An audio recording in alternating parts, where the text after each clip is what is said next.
If you're over 60, living alone, and sometimes feel like the night is the longest part of the day, and if you still occasionally touch yourself not out of lust, but simply to feel like you still exist, then I invite you to stay and listen to this story.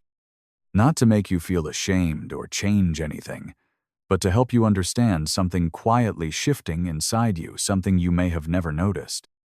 Maybe you've grown used to masturbating as a safe, quick, private habit. But have you ever considered it might be slowly dulling your real sense of connection? With your own body, with others, and with your inner emotions? Many men I've spoken to strong, experienced, responsible, and ever imagined that this repeated act might be slowly erasing their sense of intimacy, even their very sense of presence. I'm not here to stop you from doing anything. I simply want to open a different perspective, gentler, more meaningful, so you can see. Real closeness is still possible. It's still waiting for you somewhere. And maybe, with just one small change, you'll begin to feel yourself again in ways you thought you'd lost. If you still feel quiet after each time, if you've ever asked, "Am I still normal?" or simply wished someone could understand, then keep listening. Maybe this is the video made just for you. Do you feel yourself reconnecting already? If not yet, leave a comment, I'll walk with you. I once met a man named Richard, 67, a retired teacher. He lived alone in a small house on the edge of town. He was still sharp, moved quickly, but when he sat across from me, his eyes seemed lost. After a few light jokes about knees and age, he went quiet, looked down at his hands, and whispered, "I still do it. Alone. Is that wrong?" It's not a strange question. But what made me pause was how he asked like he was apologizing for existing. I looked him in the eye and said, "No, it's not wrong. Touching yourself has never been wrong. Masturbation, at any age, is nothing to be ashamed of. It's a natural part of being intimate with yourself." But what troubles many men like Richard isn't the act, it's the disconnection. They no longer feel their body as alive. It's just a routine done, then over, like flipping a switch. The real question isn't, should I stop? But rather, why are we doing it this way? Are you trying to feel you still can? Or are you avoiding a loneliness you're afraid to name? To me, the most important thing is this: don't lose your kindness toward yourself. Aging doesn't mean your emotions must dry up. You still deserve connection, still deserve to be touched from outside and from your own heart. Do you believe that? If not yet, tell me what makes you doubt. I'm here to listen. Richard told me he hadn't been touched by another person in months. Not a handshake, not a hug, but he still took care of himself a few times a week. He said it helped him feel alive, feel something. I sat there, looking at this dignified Menonce, the head of a family now quietly facing days without anyone's touch. I didn't think he was wrong. In fact, most men over 60 I've met carry a very specific kind of loneliness. Not dramatic, not desperate, but a long, cold, quiet. They don't cry, they don't complain. They just keep going back to the same private ritual just to feel they haven't been erased. But here's the danger. When we start using physical pleasure to fill emotional voids, touching ourselves stops being love, it becomes survival. Slowly, the body loses its ability to sense real warmth from others. A hug, a gentle squeeze, feels foreign. And more dangerously, a voice inside begins to whisper, "Maybe I don't deserve intimacy anymore." Let me say this clearly. You still deserve touch, not just skin to skin, but in a look, a voice, someone saying your name. Masturbation isn't wrong, but if it's the only way you feel close, maybe your body is quietly telling you, "I need more." Do you see that in yourself? If yes, tell me. If no, let me tell you more stories. Walter, 71, told me that after each time, he felt a faint sting knot, painful, just lingering. He didn't dare ask anyone. He thought it wasn't worth complaining about. But he carried that feeling all week, as if his body was trying to warn him about something he couldn't quite understand. I told him, "It's not your fault. Your body isn't broken. And it's not weak in some shameful way. It's just changing quietly. Truthfully, something you should have been told about long ago. Skin ages down there too. It becomes thinner, drier, more sensitive. What was just a small friction at 30 can be a micro tear at 70, tiny injuries you can't see, but can feel as soreness, numbness, or fading sensitivity." Walter thought he lacked testosterone, but in reality, he was treating his aging body like he was still young, too rough, too fast, no lubrication, no listening. And his body, though it didn't scream back, was silently hurting. The question isn't, should I stop? It's, am I willing to love my aging body with the gentleness it deserves? With proper lubricant, slower motions, respectful touch, not treating it like a chore. Are you listening to the soft voice of your own body? If not yet, maybe it's time. I'm here, if you want to talk. Steve, 64, came to me, his eyes unsure.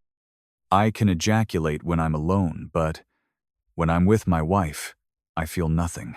His voice held real disappointment, not from lost desire, but because his body didn't seem to respond emotionally anymore. I looked at him and said slowly, "You're not weak. It's just, your brain has memorized one narrow path to pleasure and now it doesn't recognize any other. We've all walked a path. So many times, we don't need to look to find the turn. The brain works the same. If you've masturbated one way, same rhythm, same position for years, your brain hardwires pleasure into that route.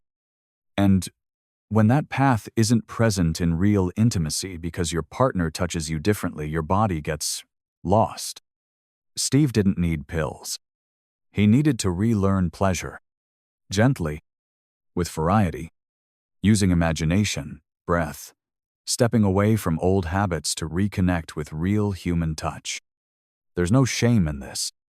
Your brain isn't betraying you. It's just waiting to be reminded. Pleasure doesn't just come from your hand, but from your heart, your eyes, another person truly present.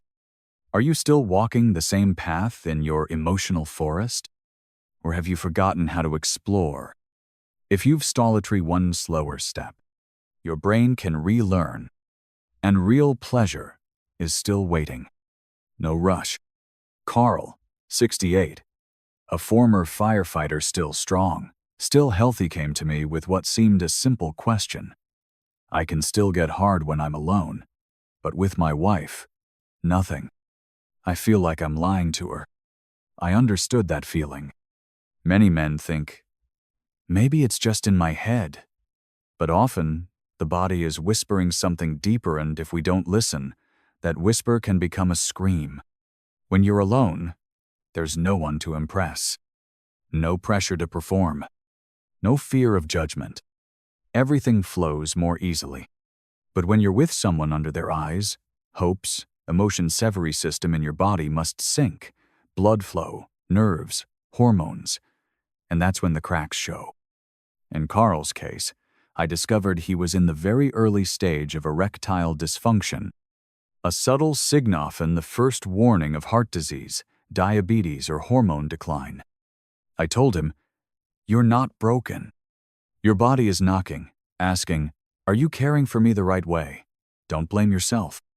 Just listen. Get checked. Give your body the chance to heal before things worsen. And if you're like Carl, fine alone, but disconnected with your partner, don't stay silent. Don't say, this is just normal at my age. It might be your body's quiet gift, a warning. If you listen, it could help you preserve what matters most in your aging journey. Have you felt something like this? If so, share it. Your voice might help someone else understand themselves."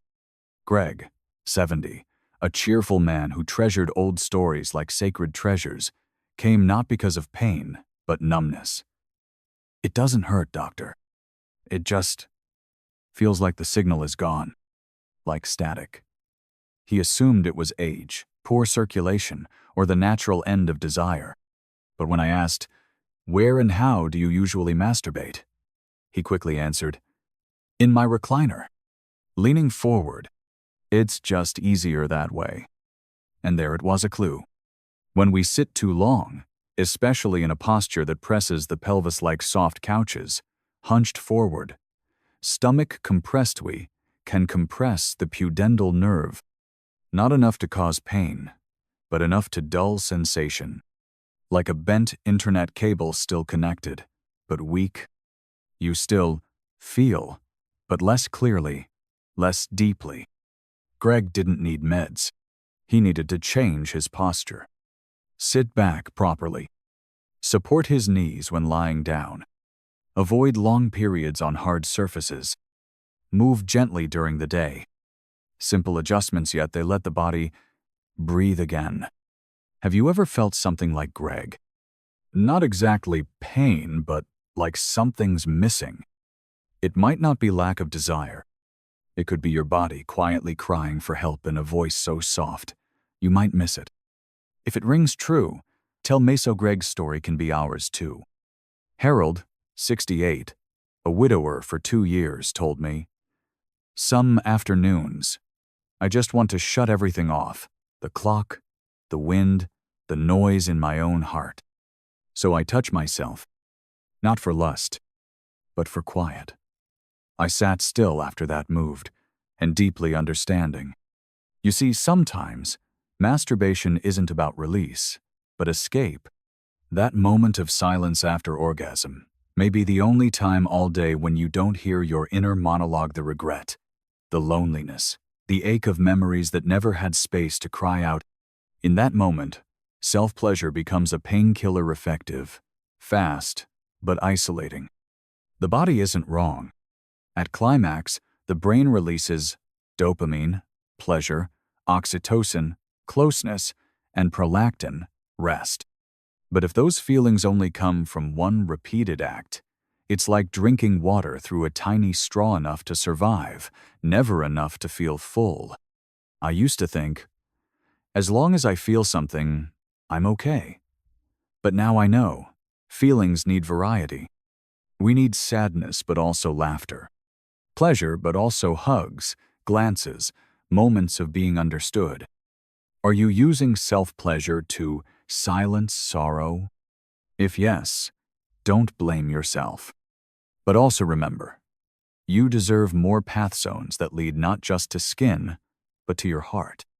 And maybe one begins with this very story. Have you ever had an afternoon like Harold's? If yes, I'd love to hear it. A 72-year-old pastor sat across from me, his voice like wind through a window.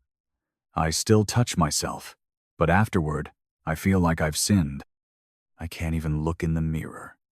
A man who spent his life preaching compassion unable to forgive himself for such a deeply human act.